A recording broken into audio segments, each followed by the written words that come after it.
अस्सलाम वालेकुम। मैं अमजदुल्ला खान, स्पोक्समैन एमबीटी। आज ये वीडियो बनाने का मकसद ये है कि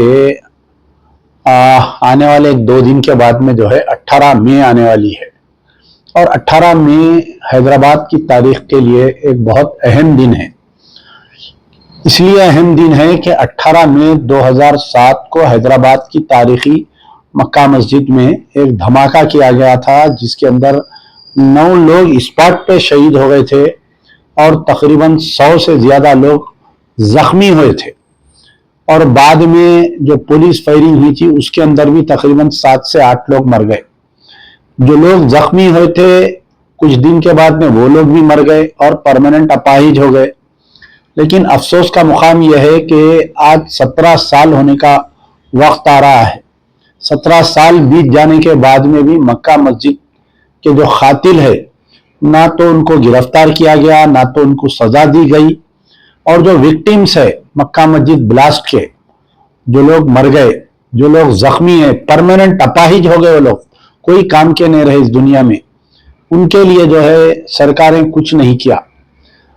तो आपको मालूम होना चाहिए 18 मई 2007 में ब्लास्ट होने के बाद में हैदराबाद की स्पेशल इन्वेस्टिगेशन टीम को दिया गया था एक केस।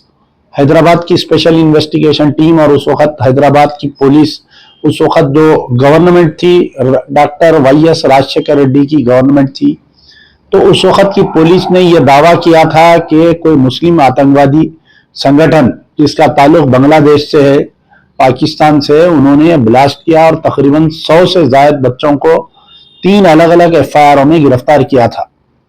उनको 18 महीने जेल में रखे। उनको इतनी अजियतें दी गई, इतनी अजियतें दी गई पोस्ट मक्का मस्जिद ब्लास्ट केस के बाद में मुस्लिम बच्चों को अकबर बाग, सैदाबाग, मलकपेट, चंचलगुड़ा, हाफिज बाबा नगर, गुलशन इकबाल कॉलोनी, ये तमाम के बच्चे गिरा थे। इनको तमाम तालीमी याफ्ता बच्चे थे, इनको उठाकर प्राइवेट फार्म हाउसों में रख के इनको टार्चर किया गया। उस वक्त एक हमारे माइनॉरिटी कमीशन के चेयरमैन हुआ करते थे, उन्होंने एक कमीशन बिठाया था, L Ravichandra advocate one man commission. वो कमीशन की जो रिपोर्ट वाजे की कि मक्का मस्जिद ब्लास्ट के बाद में जो मुस्लिम बच्चों को उठाकर ले जाकर टॉर्चर किए, वो कमीशन की रिपोर्ट में पूरा तबसरा है उसके अंदर। फिर यह हुआ कि ये लोग बाइज्जत बरी हो गए 22 महीने के बाद में। ये केस मक्का मस्जिद ब्लास्ट केस सीबीआई को 2010 में दे दिया गया। तो सीबीआई ने यह कहा कि यह एक बड़ी साजिश का नतीजा है मक्का मस्जिद ब्लास्ट। जैसा कि अजमेर दरगाह समझौता एक्सप्रेस में जो ब्लास्ट किया था अभिनव भारत तंजीम, ये एक आरएसएस से रिलेटेड एक तंजीम थी अभिनव भारत, उसके ये लोग है बोलकर सीबीआई ने तकरीबन 35 अफराद को गिरफ्तार किया था, जिसमें स्वामी असीमानंद, सुनील जोशी, देवेंद्र गुप्ता, लोकेश शर्मा, भारत मोहनलाल रातेश्वर, राजेंद्र चौधरी, ये तमाम लोग थे। फिर उसके बाद में ये केस जो है करीब 2012 या 13 के तहत एनआईए नेशनल इन्वेस्टिगेशन टीम को दे दिया गया और एक स्पेशल कोर्ट एनआईए कोर्ट में इसकी सुनवाई की गई। आते आते 2018 में 16 अप्रैल 2018 को जजमेंट हुआ और ये जजमेंट में जो है सारे जो अभिनव भारत के लोग थे, जो आरएसएस से रिलेटेड लोग थे, इनको बाइज्जत बरी कर दिया गया। तो उस वक्त पे हमने सवाल किया कि अगर ये लोग बम ब्लास्ट नहीं किए तो फिर क्या शैतान करा क्या मक्का मस्जिद में ब्लास्ट? तो ब्लास्ट हुआ था कांग्रेस के पीरियड में, राजशेखर रेड्डी के पीरियड में, मुसलमानों को अजियतें दी गई उस पीरियड में, राजशेखर रेड्डी के पीरियड में। 100 बच्चों को टार्चर सेलों में रख के टार्चर दिया गया, प्राइवेट फार्म हाउसों में रख के उनको मारा गया, उनकी जिंदगियां तबाह हो गई। कोई इंजीनियरिंग पढ़ रहा था तो उसकी इंजीनियरिंग डिसकंटिन्यू हो गई, कोई मेडिसिन पढ़ रहा था उसकी मेडिसिन डिसकंटिन्यू हो गई, किसी के बहन की शादी थी वो कैंसिल हो गई शादी। तो बहरहाल एक लामुतना ही सिलसिला है, तवील गुफ्तगू है इसमें। उसके बाद में बीआरएस की गवर्नमेंट आई, केसीआर साहब, चंद्रशेखर साहब चीफ मिनिस्टर बने। तो 16 अप्रैल 2018 को जब जजमेंट आया तो हम उनसे बोले कि भाई ये जजमेंट के खिलाफ में आप हायर कोर्ट में अपील डालिए, एनआईए कोर्ट के खिलाफ में हाई कोर्ट को आप जाइए। तो हिंदू तंजीमों को खुश करने के लिए उस वक्त के बीआरएस के चीफ मिनिस्टर के चंद्रशेखर राव साहब अपील पे नहीं गए। अब यहाँ पर रोल है कि मुस्लिम क़यादत, Asaduddin Owaisi member of parliament थे, अकबरुद्दीन ओवैसी एमएलए, 7 एमएलए थे, ब्लास्ट हुए जब भी ये लोग एमएलए थे। खातिल बाइज्जत जब मुस्लिम बच्चों को गिरफ्तार किया गया, ये लोग खामोश रहे, कोई अल्फाज नहीं निकाले, ये लोग एक लफ्ज नहीं बोले। ये लोग मुसलमानों पर जो ज्यादतियां हुआ, उनके जो बच्चे हैं जिनके माँ बाप नहीं, जो बच्चों को पुलिस जुल्म कर रही थी, टॉर्चर कर रही थी, इलीगल डिटेंशन में रख रहे थे, 15-15 दिन, 20-20 दिन बच्चों को अदालत के सामने पेश नहीं किया जा रहा था।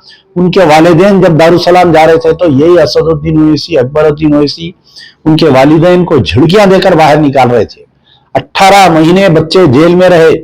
कभी असदुद्दीन ओवैसी, कभी अकबरुद्दीन ओवैसी एक मर्तबा जाके उनके घर पे नहीं मिले। ये जो मुस्लिम बच्चे गिरफ्तार हुए थे, कभी चल्लापल्ली जेल जाके नहीं मिले, हालांकि उनकी कॉन्स्टिट्यूंसी के हैदराबाद पार्लियामेंट और चंद्रायन गुट्टे के याकुतपुरा मलकपेट के बच्चे थे वो। अब बहरहाल उसके बाद में इश्यू ये हुआ कि बाइज्जत बरी हुई जब हम उस वक्त के चीफ मिनिस्टर को अपील किए कि भाई आप जो है इसके खिलाफ में जाइए, तो चीफ मिनिस्टर केसीआर साहब भी इसके ऊपर अपील पे नहीं गए। तो बहरहाल आज ये मेरा बयान बनाने का मकसद ये है कि मक्का मस्जिद के शोधाओं को खराज अकीदत पेश करना मेरा मकसद है। जो मक्का मस्जिद ब्लास्ट में शहीद हुए उन शहीदों को खराज अकीदत पेश करना।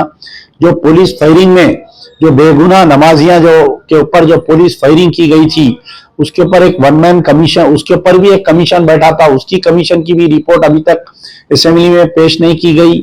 जो माइनॉरिटी कमीशन से जो 1 मैन कमीशन एल रविचंद्र की जो कमीशन की रिपोर्ट थी, वो भी आज तक असेंबली में पेश नहीं की गई। आप बोलते ना कि हमारी जमात जो है ताकतवर है, हमारी क़यादत ताकतवर है, हम जो है जिसे चाहे उसे तख्त पर लिटा सकते हैं, हम जिसे चाहे उसे तख्त पर बिठा सकते हैं। असदुद्दीन और अकबरुद्दीन से आज अमजदुल्ला खान का सवाल है कि 17 साल हो गए मक्का मस्जिद ब्लास्ट होकर, ना तो जो पुलिस फायरिंग के बाद में कमीशन बैठी उसकी रिपोर्ट अभी तक असेंबली में नहीं आई, जो पुलिस का जुल्म हुआ माइनॉरिटी कमीशन की जो रिपोर्ट दी गई थी एल रविचंद्र की, उसकी रिपोर्ट आज तक नहीं आई। जो लोग मर गए उनके लवाकिन को आज तक कंपनसेशन नहीं मिला, जो जख्मी थे उनको आज तक कंपनसेशन नहीं मिला। तो जो अपील पे आप जो है कांग्रेस के साथ थे, मुसलमानों पे जुल्म हुआ, आप बीआरएस के साथ थे। 16 अप्रैल 2018 को जजमेंट आया, उसके खिलाफ में बीआरएस चीफ मिनिस्टर अपील पे नहीं गए जजमेंट के खिलाफ में। आप बोलते थे कि मैं कार का ड्राइवर हूं, मैं जो हूं जिसे गाड़ी जिधर चाहे मोड़ सकता हूं, तो ये कार को आप हाई कोर्ट कने क्यों नहीं मोड़े, ये अपील क्यों नहीं करे हाई कोर्ट में। बहरहाल अमजदुल्ला खान का खराज अकीदत है जितने मक्का मस्जिद के शोधाओं के लिए और मक्का मस्जिद के बाहर जो पुलिस फायरिंग में जो मरे, मैं तमाम लोगों से उनकी मग़फ़िरत के लिए दुआ करिए। और मैं इस मौजूदा कांग्रेस की गवर्नमेंट रेवंत रेड्डी से गुजारिश करता हूं कि आप दोबारा मक्का मस्जिद ब्लास्ट केस ओपन करिए। आपके ही कांग्रेस की पीरियड में ये ब्लास्ट हुआ था, इसको ओपन करते हुए हाई कोर्ट में अपील करिए एनआईए कोर्ट के जजमेंट के खिलाफ में, ताकि तमाम स्वामी असीमानंद, सोनिल जोशी, देवेंद्र गुप्ता, लोकेश शर्मा, भरत मोहनलाल रत्तेश्वर, राजेंद्र चौधरी, ये तमाम 45 लोगों पर जो सीबीआई और एनआईए ने चार्जशीट किया था, उनको सजा मिले और मुसलमानों के साथ इंसाफ हो, और जो मर गए उनके साथ इंसाफ हो, जो जख्मी है उनके साथ इंसाफ हो। यार जिंदा सोबत बाकी।